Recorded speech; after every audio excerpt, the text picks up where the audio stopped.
pupunta ako ng Philippine Arena. So yung mga taga dito sa Bulacan, alam na kung nasa ako. Nag-bike ako mula sa Sapang Palay, mula sa amin. And malapit na, 10 kilometers, 11 kilometers. Nandito na ako sa ano to eh. Liwasan Bridge pa itong tawag nila. And malapit na to sa Philippine Arena. Grabe, konti lang pala itong ruta na to. Akala ko mahaba. Kasi napupuntahan ko lang to kapag aalis, ganyan. Punta ng norte or south. Kasi nakasasakyan na. Nag-grab. Ngayon binike ko. Bike ako, nalaman ko na malapit lang pala siya. Saglit lang siya. Tsaka walang ahon dito. From Sapang Palay. Puro patag.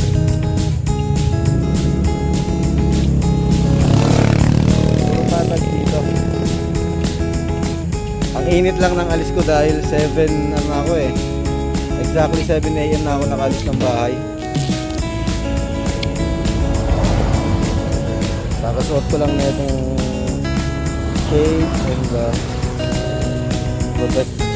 protection from the sun.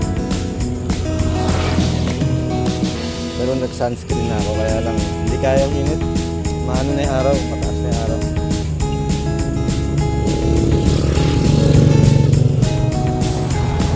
Mamaya, ikwento ko sa inyo kung bakit nakapag-bike pa ulit ako dahil nga dahil nga sa nangyari dun sa Middle East. Mamaya, kwentuhan tayo. Ngayon nandito ako sa ganyan. Sige na, hindi na ako nakapag-video kanina dahil baka sumimplang ako. Maraming sasakyan. Okay, see you in Philippine Arena. Bye. So ito na yung way. Ito na yung way pa Arena. Malapit na to. Sarap mag-bike, grabe. Mas nakaka-enjoy. Ewan ko para sa akin, mas nakaka-enjoy talaga mag-bike kaysa mag-running. And kaya nga sabi ko kanina, dapat naka-flight na ako. Nasa Kuwait na sana ako nagtatrabaho. Ayun nangyari nga, diba? Kasi nga may gera nga. So nung 3 dapat alis ko na. And then pero nung ano pa sila nag-abiso parang 28 yata yun na nagkakaputukan na nga yata doon. So ayun, nung time na namin, nung araw na namin is tinanong namin yung travel agent namin na ganyan. Sabi niya, huwag muna kayong pumunta. Tatawagan niya na nga daw kami sa inyo.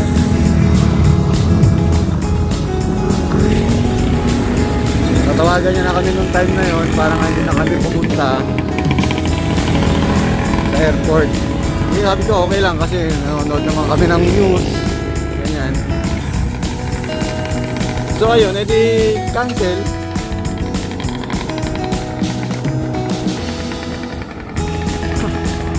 Ganda ng daanan dito.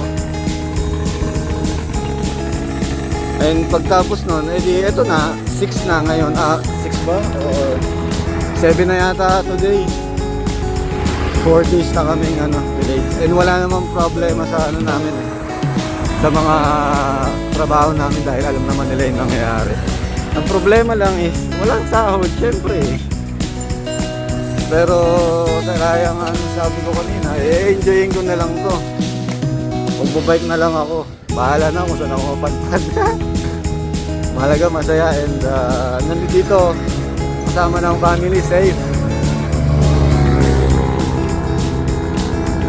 And ngayon, enjoy na lang namin to. And mag-aantay na lang kami kung kailan mag-open ang flight. Kasi ngayon is talagang sarado pa airspace ng Kuwait. And nakakaalam ko buong buong Middle East yata sarado pa rin. Kaya yung iba, marami talaga na stranded dito sa Pilipinas sa mga OFW na gusto nang bumalik. Kaya wala namang magagawa eh, for the safety reasons din naman talaga. Kaya dapat enjoy na lang muna natin tong moment na to. So ayun, may crossing dito, ayun, bridge. And doon, papunta dun sa left na yun, ano na yun, Philippine Arena na yun. So, patayin ko muna to, baka sumemp lang ako, ha? Ayan na. Dito tayo sa Philippine Arena.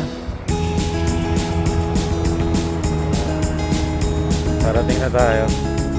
Ano lang,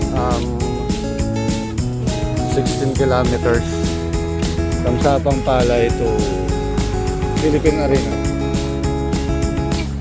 Lapit lang. Wala pang ano eh. Wala pang masyadong ahon kaya hindi masyadong nakakapagod dito. And marami rin nagbabike ngayon. Sabagay, ano pala ngayon? Saturday. Yeah. Saturday ngayon kaya maraming cyclista ngayon dito. Sarap magbike dito, patag na yan. Tsaka ano, parang safe na safe magbike. Ganda yan. Eto, rotonda na yan, ikot na yan pabalik.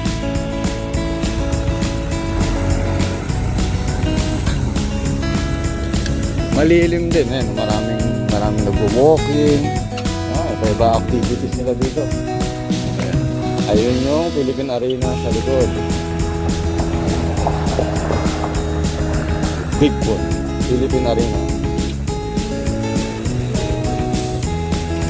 Tsaka maganda dito, may mga toilet. Doon din sa kabila, meron din toilet dun eh.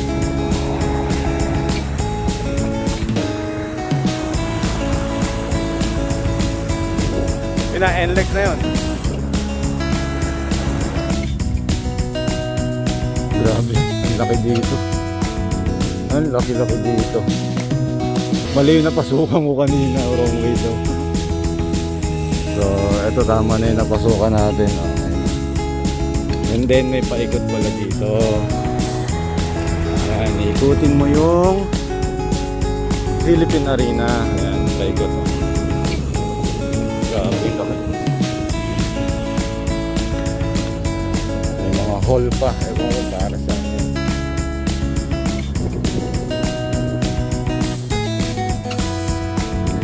So big. So kaya likod niya, ginawang park na rin. Maraming walking. Okay lang kahit pumunta naman dito pala. Kahit makarating kayo dito ng ganitong oras. Right? 8:30 kasi medyo malilim pa eh, oh. Malilim naman kasi maraming puno. Ayun, may nagbabike. Marami nagbabike doon sa kabila, sa pinaka-entrance. Diba? Yun, kung kailan nag-aantay na lang ng flight kasi nga na-delay, eh doon pa tayo nag-enjoy. Doon pa na-enjoy yung vacation ko. Extended vacation, sorry.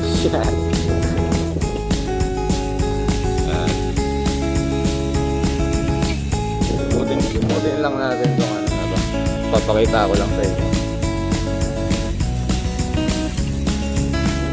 Nasa likod na tayo ng arena. Yakap. Sana all mayakap dyan.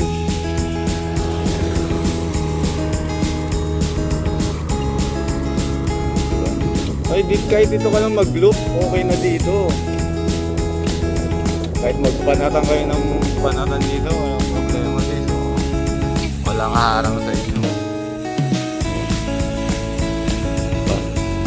Gusto ng mga taga-Kuwait tong ganitong daanan kasi bakbakan kayo ng bakbakan dyan eh. So, hindi kayo matatakot dito kasi wala masyadong sasakyan. Ayun, nagbababa pa ng bisikleta dun. Dami. And ito, food park. Uy, yun, food park na. Pwede dito, kumain. Basketball court. Ang ganda. Ganda, ayun ako, diba? Yung mga Mga siklista na, mga siklista sila kuya. Diba? Dami rin nagbabike. Siguro pag Sabado, Linggo, ganyan dito. Hindi ko lang alam pagka weekdays. Diba? Nagtatayo pa sila ng isa pa. Ito. Meron pang isa.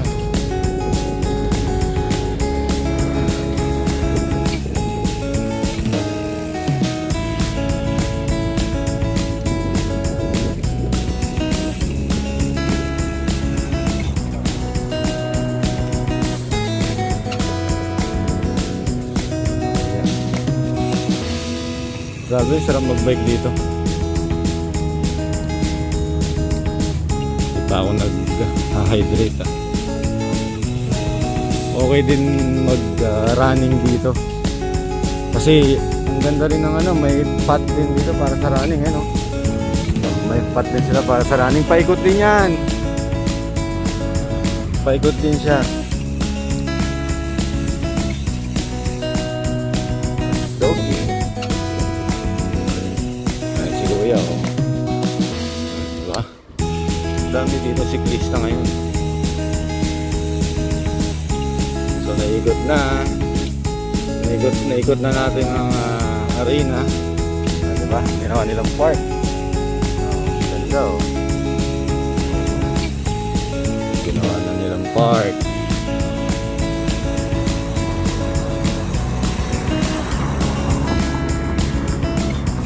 Okay, pahinga rin muna ako.